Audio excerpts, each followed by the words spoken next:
Ausencia de sentimentalismo. En la mayoría de los prisioneros, la vida primitiva y el esfuerzo de tener que concentrarse precisamente en salvar el pellejo llevaba a un abandono total de lo que nos sirviera a tal propósito, lo que explicaba la ausencia total de sentimentalismo en los prisioneros. Esto lo experimenté por mí mismo, cuando me trasladaron desde Auschwitz a Dachau. El tren que conducía a unos 2000 prisioneros atravesó Viena. Era a eso de la medianoche, cuando pasamos por una de las estaciones de la ciudad.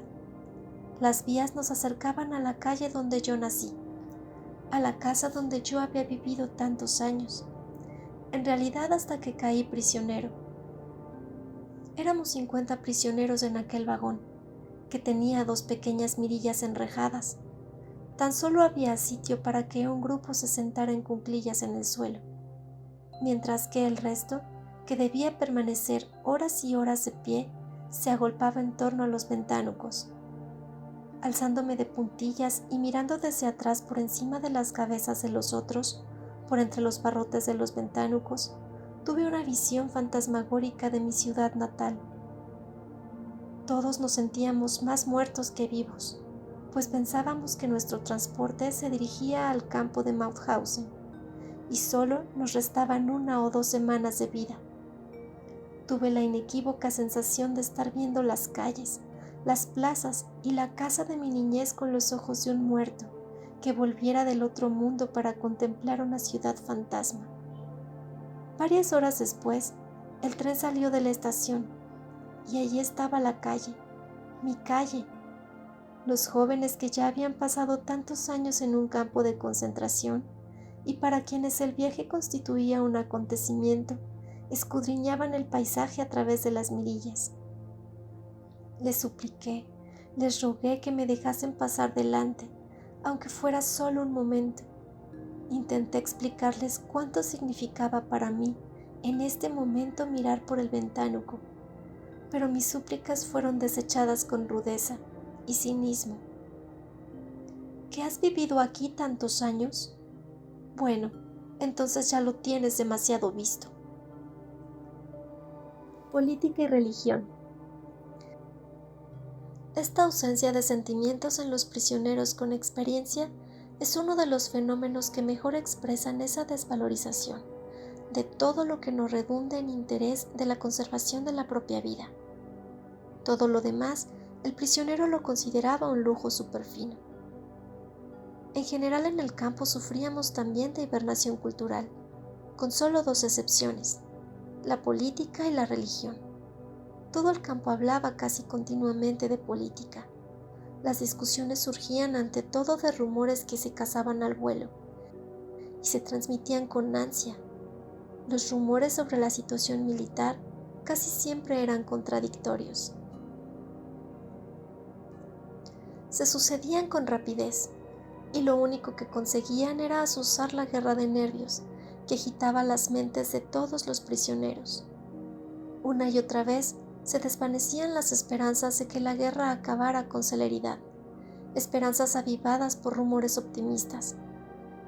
Algunos hombres perdían toda esperanza, pero siempre había optimistas incorregibles, que eran los compañeros más irritantes. Cuando los prisioneros sentían inquietudes religiosas, estas eran las más sinceras, y muy a menudo el recién llegado quedaba sorprendido y admirado por la profundidad y la fuerza de las creencias religiosas. A este respecto, lo más impresionante eran las oraciones o los servicios religiosos improvisados en el rincón de un barracón o en la oscuridad del camión de ganado en que nos llevaban de vuelta al campo desde el lejano lugar de trabajo, cansados, hambrientos y helados bajo nuestras ropas harapientas. Durante el invierno y la primavera de 1945 se produjo un brote de tifus que afectó a casi todos los prisioneros. El índice de mortalidad fue elevado entre los más débiles, quienes habían de continuar trabajando hasta el límite de sus fuerzas. Los chamizos de los enfermos carecían de las mínimas condiciones. Apenas teníamos medicamentos ni personal sanitario. Algunos de los síntomas de la enfermedad eran muy desagradables, como una aversión irreprimible a cualquier migaja de comida, lo que constituía un peligro más para la vida, y terribles ataques de delirio. El peor de los casos lo sufrió un amigo mío, que creía que se estaba muriendo, y al intentar rezar era incapaz de encontrar las palabras. Para evitar estos ataques, yo y muchos otros intentábamos permanecer despiertos la mayor parte de la noche. Durante horas redactaba discursos mentalmente. En un momento dado empecé a reconstruir el manuscrito que había perdido en la cámara de desinfección de Auschwitz, y en taquigrafía garabateé las palabras clave en trozos de papel diminutos. Una sesión de espiritismo. De vez en cuando se suscitaba una discusión científica, y en una ocasión presencié algo que jamás había visto durante mi vida normal, aun cuando tangencialmente se relacionaba con mis intereses científicos. Una sesión de espiritismo. Me invitó el médico jefe del campo, prisionero también, quien sabía que yo era psiquiatra. La reunión tuvo lugar en su pequeño despacho de la enfermería. Se había formado un pequeño círculo de personas, entre los que se encontraba de modo totalmente antirreglamentario el oficial de seguridad del equipo sanitario. Un prisionero extranjero comenzó a invocar a los espíritus con una especie de oración. El administrativo del campo estaba sentado ante una hoja de papel en blanco, sin ninguna intención consciente de escribir. Durante los 10 minutos siguientes, transcurridos los cuales la sesión concluyó ante el fracaso del médium en conjurar a los espíritus para que se mostraran, su lápiz trazó despacio unas cuantas líneas en el papel, hasta que fue apareciendo de forma bastante legible BAEV. Me aseguraron que el administrativo no sabía latín y que nunca antes había oído las palabras Vae Victis, que significa «hay los vencidos». Mi opinión personal es que seguramente las habría oído alguna vez, aunque sin llegar a captarlas de forma consciente, y quedaron almacenadas en su interior, para que el espíritu de su subconsciente, las recogiera unos meses antes de nuestra liberación y del final de la guerra. La huida hacia el interior. A pesar del primitivismo físico y mental imperantes a la fuerza, en la vida del campo de concentración aún era posible desarrollar una profunda vida espiritual. No cabe duda que las personas sensibles, acostumbradas a una vida intelectual rica, sufrieron muchísimo. Su constitución era a menudo endeble. Pero el daño causado a su ser íntimo fue menor, porque eran capaces de aislarse del terrible entorno, retrotrayéndose a una vida de riqueza interior y libertad espiritual. Solo de esta forma puede uno explicarse la paradoja aparente de que algunos prisioneros, a menudo los menos fornidos, parecían soportar mejor la vida del campo que los de naturaleza más robusta. Para aclarar este punto me veo obligado a recurrir de nuevo a la experiencia personal. Voy a contar lo que sucedía aquellas mañanas en que antes del alba teníamos que ir andando hasta nuestro lugar de trabajo. Oíamos gritar las órdenes. «Atención, destacamento adelante. Izquierda 2, 3, 4, izquierda 2, 3, 4. El primer hombre media vuelta a la izquierda. Izquierda, izquierda, izquierda. Gorras fuera». Todavía resuenan en mis oídos estas palabras. A la orden de gorras fuera, atravesábamos la verja del campo, mientras nos enfocaban con los reflectores. El que no marchaba con marcialidad recibía una patada, pero corría peor suerte quien para protegerse del frío se calaba la gorra hasta las orejas, antes de que le dieran permiso. En la oscuridad tropezábamos con las piedras y nos metíamos en los charcos al recorrer el único camino que partía del campo. Los guardias que nos acompañaban no dejaban de gritarnos y azuzarnos con las culatas de sus rifles. Los que tenían los pies llenos de llagas se apoyaban en el brazo de su vecino. Apenas mediaban palabras. El viento helado no propiciaba la conversación. Con la boca protegida por el cuello de la chaqueta, el hombre que marchaba a mi lado me susurró de repente: Si nos vieran ahora nuestras esposas, espero que ellas estén mejor en sus campos e ignoren lo que nosotros estamos pasando. Sus palabras evocaron en mí el recuerdo de mi esposa. Cuando todo se ha perdido.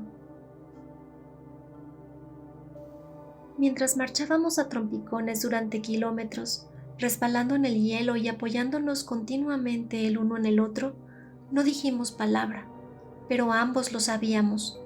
Cada uno pensaba en su mujer. De vez en cuando yo levantaba la vista al cielo y veía diluirse las estrellas al primer albor rosáceo de la mañana, que comenzaba a mostrarse tras una oscura franja de nubes. Pero mi mente se aferraba a la imagen de mi mujer, a quien vislumbraba con extraña precisión.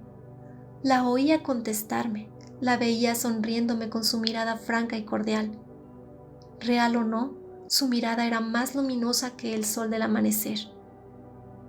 Un pensamiento me petrificó. Por primera vez en mi vida, comprendí la verdad vertida en las canciones de tantos poetas y proclamada en la sabiduría definitiva de tantos pensadores. La verdad de que el amor es la meta última y más alta a la que puede aspirar el hombre. Fue entonces cuando aprendí el significado del mayor de los secretos que la poesía, el pensamiento y el credo humanos intentan comunicar. La salvación del hombre está en el amor y a través del amor.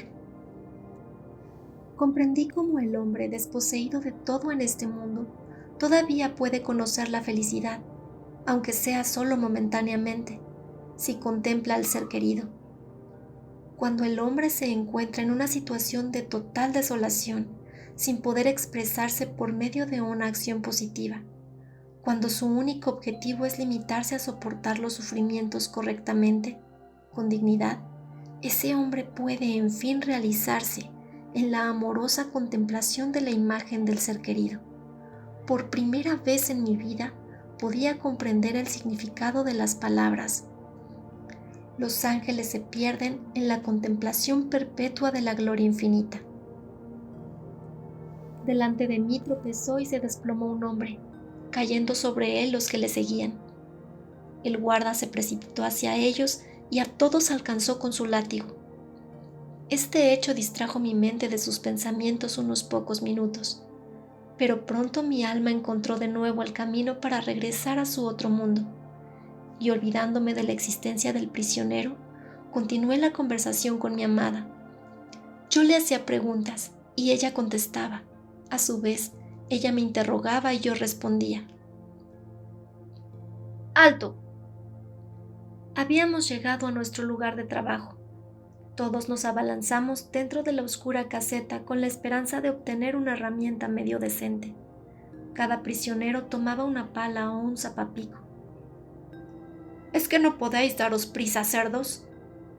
Al cabo de unos minutos reanudamos el trabajo en la zanja, donde lo dejamos el día anterior.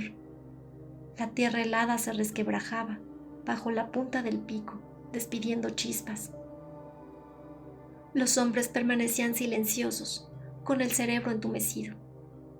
Mi mente se aferraba aún a la imagen de mi mujer.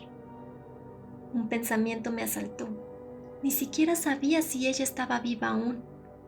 Solo sabía una cosa, algo que para entonces ya había aprendido bien, que el amor trasciende la persona física del ser amado y encuentra su significado más profundo en su propio espíritu, en su yo íntimo. Que esté o no presente y aun siquiera que continúe viviendo, deja de algún modo de ser importante.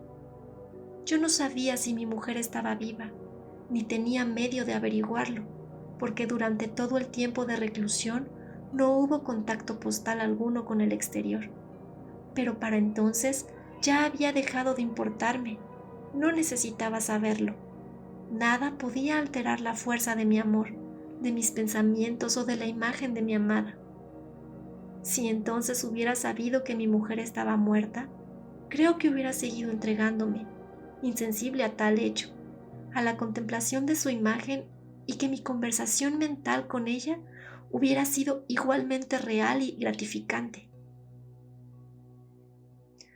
ponme como sello sobre tu corazón, pues fuerte es el amor como la muerte. Cantar de los Cantares 8:6.